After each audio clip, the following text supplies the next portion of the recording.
ఈ యొక్క 2026 సంవత్సరంలో తెలంగాణ ప్రాంతములో, ఆంధ్ర ప్రాంతంలో వర్షాలు కురవటం లేదు సరిగా. వ్యవసాయదారులు, వ్యాపారస్తులు ఎంతో ఇబ్బంది పడుతున్నారు. ఆర్థిక వ్యవస్థ అతలాకుతలం అవుతున్నది.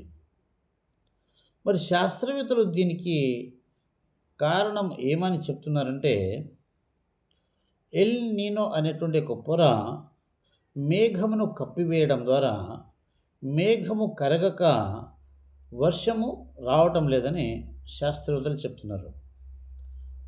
ఆకాశంలో ఉండేటువంటి ఆ యొక్క మేఘములైనా సరే, ఆకాశంలో అయినా సరే, అవి ఎలా కలిగినది, మరి ఆ కలగజేసినటువంటి దేవుడే ఆ యొక్క ఎల్ నీనో అనేటువంటి పొరను ఆయనే చూసుకుంటాడు.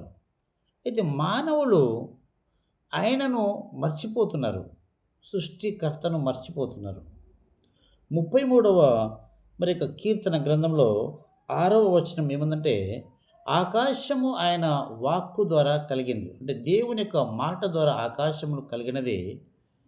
దేవుని యొక్క ఊపిరి ద్వారా అందులో సర్వము సర్వసమూహం, ఆకాశంలో సర్వసమూహము కలిగినది. సముద్రాలన్నీ, జలరాశులన్నీ ఆయన వలన కలిగినది. అంటే ఈ కలిగినదంతయు ఏదియు ఆయన లేకుండా ఏది కలగలేదు. ఒకటి కలిగిందంటే అది కేవలము దేవుడి ద్వారా మాత్రమే కలిగినది.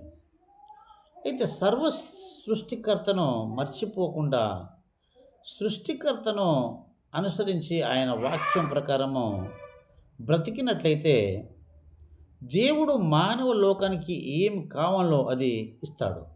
ఈ విషయాన్ని చాలామంది మర్చిపోతున్నారు.